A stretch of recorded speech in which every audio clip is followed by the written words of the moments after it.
Hello, everyone. Whether you come from TikTok, the For You page, maybe you're subscribed, welcome. Today, we're going to be talking about how to battle loneliness. What I want to do in these videos where I talk about, real world stuff, I want to bring up, I want to have a Bible verse that I share to you guys for, the related topic. And since we're talking about loneliness, I'll give you the first Bible verse. It's comes in the book of John. It's John 16:32. It says, "A time is coming, and in fact has come, when you will be scattered, each to your own home. You will leave me all alone, yet I am not alone, for my Father is with me." What it's talking about is basically, sorry about that. I'm in a group chat and just distracting. So what it's basically talking about is there'll be times, no matter where you're at, maybe you're at home by yourself, right? Let's say that's the biggest example for everybody. There'll be times where you're sitting in your room after you've gone out, you just came home from school, you were just at the gym, you saw all your gym buddies. There'll be times where you're sitting alone and you're gonna wonder to yourself, am I alone? You know, everything that I just did, what was it for if I'm coming home and I feel alone? In those times, everybody's had it. I've had it for sure. You really need to pick this up and just start reading. That's a first step at curing loneliness. But let me give an example that most people can relate to, whether you've had injuries, breakups, any of that. Let me give an example of my own life and ways that I've overcome loneliness and ways that, I fell into depression and I really needed to do something to get out of it. As a kid, I was a bigger kid. I was like 5'2", like 120 pounds. I was a bigger kid. Um, I always wanted to play in a team sport, but I was never small enough, fast enough. I could never jump high. Um, but I was really big into football. So what I did was I joined a Pop Warner football team around the age of 10 or so. I have my jerseys in there. I've got my pictures, everything that the parents make you do. I joined the Pop Warner team, and since I was a bigger kid, I played on the offensive line. I wore number 55. I played left guard, and I wasn't good, but I was just good enough to be a starter. I joined football for two reasons. One, I wanted to be part of something. I wanted to be part of a team. I wanted to be part of a group of people where I could just go and it wouldn't be my family and I could just talk to them about whatever. And two, I wanted to impress people and I wanted to, I wanted to get that rush of dopamine when people saw me playing and they were like, yeah, Drake, let's go, Drake. Um, I did get both of those. That's the reason I joined. Um, However, since I was never good enough, I really stopped playing and I also really just didn't like the position. So I wasn't battling loneliness at the time. I was just a kid. It was more, man, like, oh, I suck. Every kid thinks that at some point when they're playing their sport or their instrument. So then comes my middle school years. My middle school years, I shot up in height from whatever I said I was to about 5'7" or 5'8". I grew significantly and I lost all that weight. And all of a sudden, I was able to run faster. More people were looking my way, whether it was girls or it was, family members or it was coaches or whatever. They could see a growth that I just had, the potential I just had, and they all wanted part in it. So my 7th grade year, my middle school just started a football team. It was a flag football team since they couldn't do tackle, middle school regulations, I guess. It was a flag football team, and I joined the flag football team. And one day during PE, I had snapped a ligament in my left knee, which caused me to not be able to play that season. And that made me so distraught because all I wanted to do was from those Pop Warner days, I wanted to have a group of people that I could just always be with and not have to be by myself. And, breaking a leg, to anybody that's ever broken a bone, you're usually bedridden for however long it takes just for you to get off that injury and go, physical therapy or heal from it.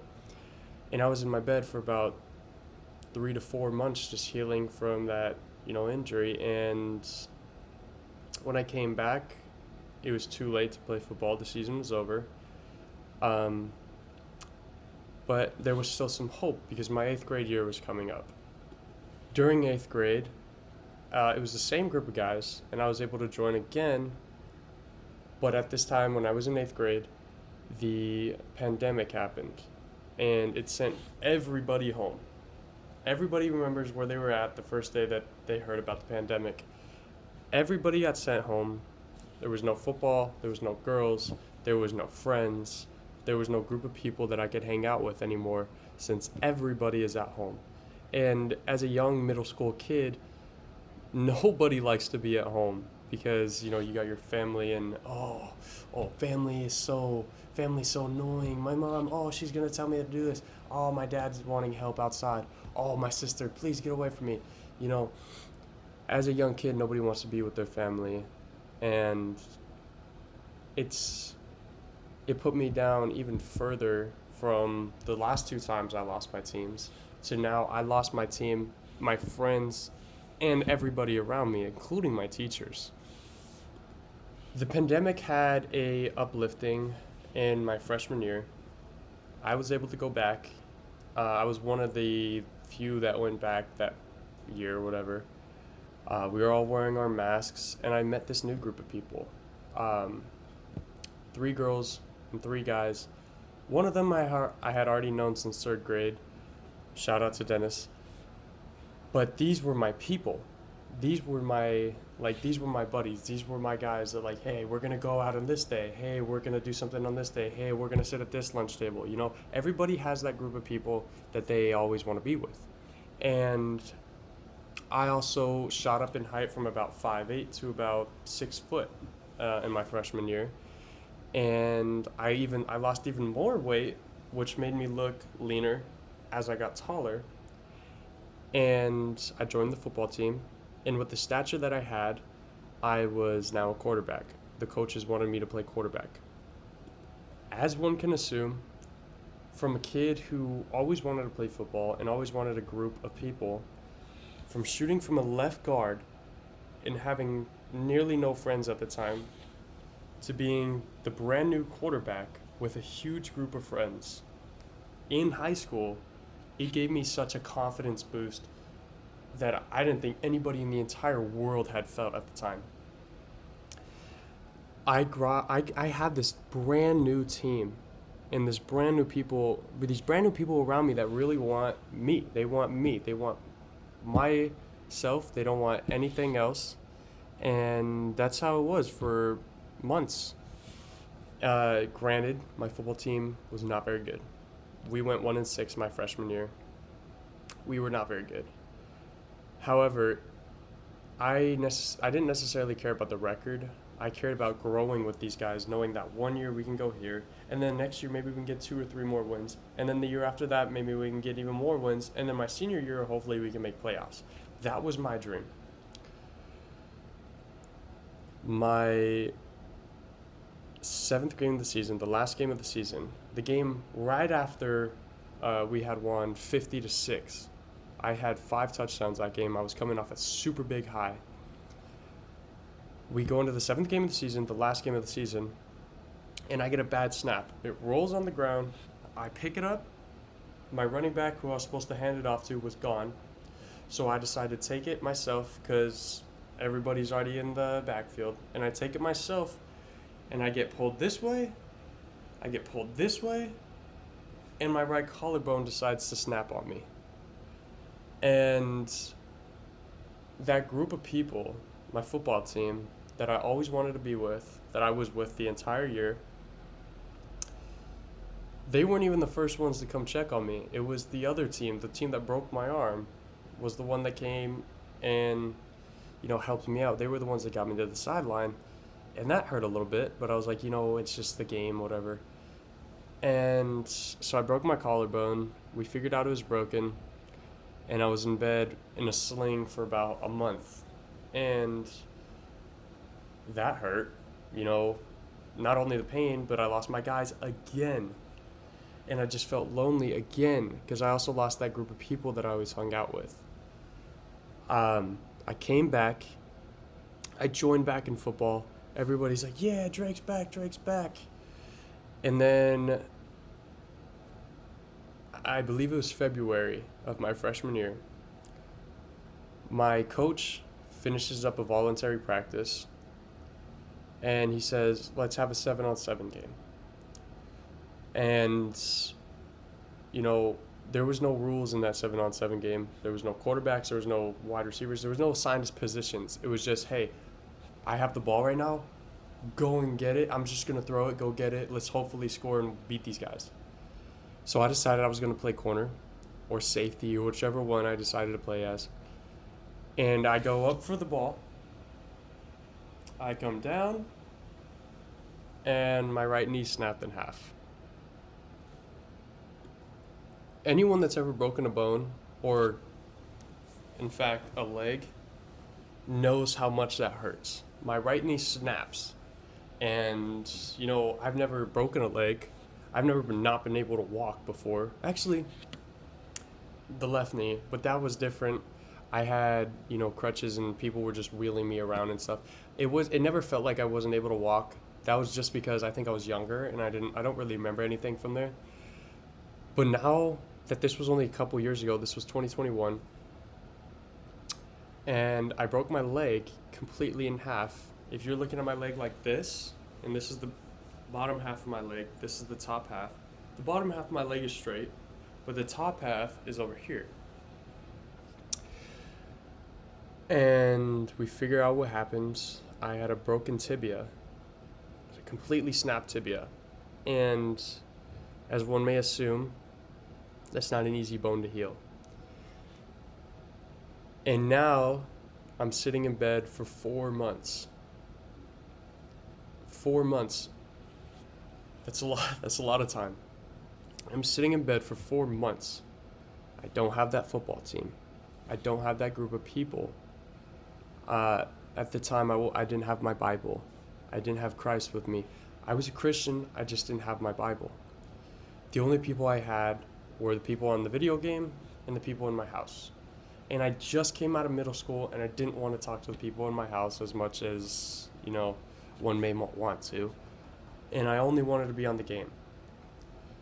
But since all of my time was sitting in bed, nobody was ever on the game because they were all doing stuff. Now that we're all in high school, all my friends are in high school, nobody was ever wanting to play the game at the times I wanted to play the game. And it grew to the point where my depression was so deep and my loneliness felt so deep that I was sleeping like 12 to 13 hours a day because that's all I could do. After those 4 months were over, I was finally able to go to physical therapy and I could finally start walking again. And I came back to school and they welcomed me back greatly. However, it just felt like they didn't know who I was anymore because they know this guy from months ago without a broken leg, and I come back now and I've got a broken leg, but it's been 4 months. I don't know what's happened to them in that 4 months. They don't know what's happened to me in that 4 months. Granted, not a lot, but it just didn't feel like I didn't have that same connection with them anymore. And I finally get back and I'm healed and I'm like, yeah, let's go do stuff. And track comes around and I meet this girl during track. And things were going great. I messed up. I didn't do anything super bad. It just, sophomore guy activity. And I messed up with this girl. That comes into play later. My junior year rolls around. I joined football again. And I'm no longer a quarterback. They don't want me a quarterback. They've got their own quarterbacks. And I play wide receiver, defensive back, free safety, and strong safety, sometimes Mike. And I'm basically a defender now. And what hurt is people would see me make plays that I would usually make, and they would, yeah, oh my gosh, Drake did that. Drake did that to you? And it hurt because it was like, wow, I used to be that guy. If I made something happen, people wouldn't even bat an eye because I would do it all the time. And now I come back and they're treating me like, I've never played this sport before, or like I'm a charity player. And maybe I'm seeing it differently than they meant it, but that's how I felt. And that team that I built up and that I had, it no longer felt like my team anymore. It just felt like a group of people that I saw every day. And even though I had those people, I still felt lonely. Um, and that group of girls and those three guys that I had, I lost them too because of some silly things that happened sophomore year. And then the first scrimmage my junior year rolls around, and around this time my left collarbone, not the one that I broke, but the other one that got pulled this way, it was starting to bug me. It would sting, and then my whole arm would go numb when I would go here or here or here, or even if I was laying like this, my whole arm would go numb if I did any of those motions. I brought it up to a doctor, and he said the only way that we can fix this is if we get surgery. But if you get surgery, you're done with football. And I asked him if there's any other options, and he said the only other option is you thug the pain out. And being a guy who didn't want to lose his team again, even though I didn't feel like I had a team anymore, I thugged it out. In my first scrimmage of the year, we played against this team that was a whole grade above us. They were 6A, we were 5A.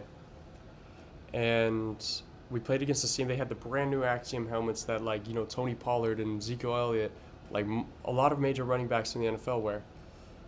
And I went to go tackle this guy. He went low. I thought I went lower. The top of his helmet smacked the top of my helmet, and I went into the dirt. I got up, couldn't hear a single thing, no ringing. It was just empty. It was crazy. I never thought I could hear nothing before. And I'm looking at my sidelines and I'm asking my coach, I can't hear. And I run back out there and I'm looking around like, hey, can I get some visuals? I can't hear anything. And they call timeout, bring me to the sidelines, and my athletic director says he's concussed. And I tell that to my parents, and football was over. No more football for me. So since this was still bothering me, I decided, let's get the surgery. Now, after the surgery, I'm sitting in bed for, you can guess, another couple months, because that's all I could do. I come back to physical therapy. Everyone's like, oh, we know this kid. I've been there a couple times. And I show up. I get finished with physical therapy. At this point, I'm tired of it because I've done it so much that I'm just tired of it. I'm tired of continuing to do the same thing, and it ends up with the same result in a different way. And I basically have none of my football teammates, and I have none of that original group. But then I connect with that one girl from my track days, and things were going good, and we decided to go to prom my junior year. She decided to invite me to her church. Like I said earlier, I was Christian. I just didn't have a Bible, and I didn't go to high school services. She invited me to a high school service. I go to the high school service, and I'm surprised to see that I know most of these people. My brother's there. Some of my friends are there. And it was great. The second time she takes me, because at this point, I didn't have my license yet. The second time she takes me, it was not great anymore. She ended up leaving. I didn't have a ride home. But a girl that I had previously dated in 5th grade, she decided to take me home, and we, long story short, let's keep this video shorter than it is. It's already late.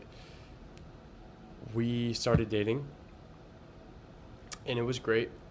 I knew everything about her during the time we dated, and it was so great to be with her. And then something happened. She broke up with me. We ended on good terms, but she broke up with me, and I'll be honest with you guys. Through every injury that I've ever had, my both shoulders, both my knees, my concussion, I've had turf toes, stuff like that. Put all that into a ball, that breakup still hurt me more than any of those bones did.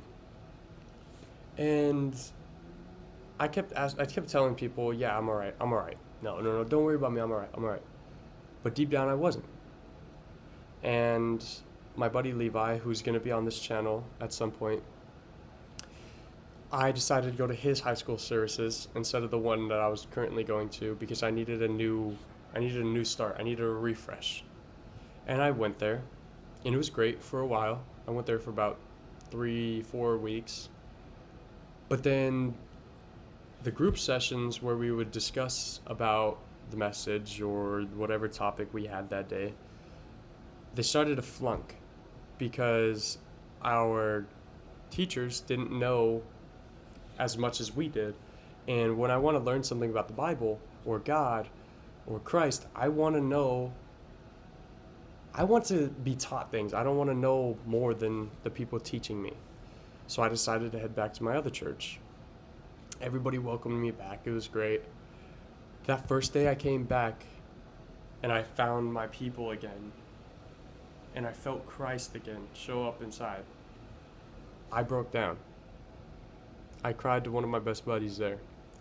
And I said, why did it have to be me? This hurts so much. Why did it have to be me? And, the weeks went on, and I started to feel better. And we come to this year. And every year my church has a church camp for the high school students. And this year I'd be a graduating senior. So after graduation, we go to this church camp, and we have this thing called the cry night, or the decision night. It's usually on day 3, but this time it was on day 1 for some reason. And not the message, but what our pastor said was, hey, what I want you guys to do is I want you to walk over to one of these tables, pick up the marker, and write what's been holding you back from God. So what I did was I got up, I walked over to a table, picked up a marker, and what I wrote was, no matter how happy I seem to be, I still feel insanely lonely. Put the marker back, walked back, sat down, started crying in front of my coach, in front of my friends, in front of the girls, whoever it was. I started crying. I didn't care who I was crying in front of, because I felt God. He told me to do that. And I'm sitting there crying, and I'm walking back to our dorm rooms because we're at a college for this. And there's this girl, great girl, amazing girl, who I decided months ago that I liked this girl. And I already talked to everybody I knew about her, except for her. And she asked me what's going on. And I said, yeah, I can't talk about it right now. Can we please talk about it, tomorrow? And she says, yeah. And I go back to the dorms where we have a group session with the rest of my graduating guys. And everybody's saying what they wrote. And it's a super emotional night. And it gets to me. And I say everything that I said today to you guys, but in way more detail, because I know those guys. And I love those guys. And I'm just, tears everywhere, broke down. And that night, I walked into my dorm with my brother. I picked up my Bible, and I opened up to Isaiah 7, which is where I ended off reading last time I was in my Bible. The thing about this, though, is Isaiah 7 had nothing to do with anything that we had, heard that night, anything with the situation I was in, anything that I had said, or anything about any girl, any friend of mine. It had nothing to do with anything in my life.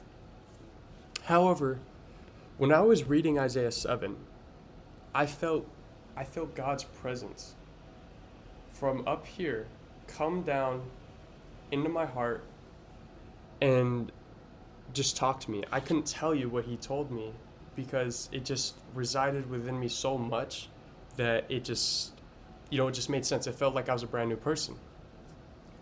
I went to bed and I woke up and I felt this new sense of boldness that I had never felt in my entire life. And that really encouraged me to tell this girl who I am currently talking about what I was feeling, what I had talked about that last night, and what I felt about her. And this girl deserves everything in the world, no matter what we end up coming to in the future. But it gave me this new sense of boldness that I had never felt before. And the rest of the church camp, I was so excited to do everything. I was like, where have you been? Where have you been? Why did you have to make me wait this long? But I wasn't mad. I was just like, it was like a sarcasm, like, oh my goodness, where have you been? That type of thing. And, church camp ends and we have this amazing ride back on the bus. And we leave that night and I go home and I pick up my Bible. And even though I had already read Isaiah 7, I read through the entire chapter of Isaiah 7 again, because that's how much Isaiah 7 resided within me that night. And now that you know what has happened within my life to, help me in my walk with Christ, how do we actually battle loneliness? This whole story has been a way of showing you that, hey, I've had my fair share of struggles. I broke this bone, I broke this bone, I broke this bone, I broke up with this girl, I lost this amount of friends. But I'm not the only one that's ever happened to. Everybody loses people, everybody breaks bones, everybody gets hurt. Why is it different with me? I think it's different with me not because it's myself and it happened to me, but because of the way that God spoke to me. And I hope that when you go through adversities, you look to God and know that He's actually there. Just like we said in the beginning of this in John 16:32, He, no matter where you're at, He is always there. Even when you're alone, God is always there. The true way to battle loneliness, for me, is to pick up my Bible and read. And I hope that if you take one thing from this, don't take any of my stories. Take God. God loves, God heals, God saves. He is there for you. He is there for you. I have many stories to share and many ways to comfort and help people when they need it. And this is just the first part. This is just the first episode. And I want you guys to truly listen to what I was saying. I've been through my tough share of things, and I've overcome it. I've overcome my loneliness. You see, I'm in this room by myself right now, talking to you guys, trying to help you overcome your loneliness. And at the start of every video, I want to give you a verse talking about the message that I'm trying to preach. And at the end of every video, I want to pray for you guys. Well, I want to pray over you guys. And here we go. Lord in heaven, I come to you today to ask for light in people's darkness. Bring them a sense of hope that you brought me that night in church camp. No matter what they have done, no matter where they have been, please bring them a sense of hope. I want to be the light in their lives, to show your presence through me to them. I will continue to help these people, and I want you to help them more than I help them. In Jesus' name we pray, amen.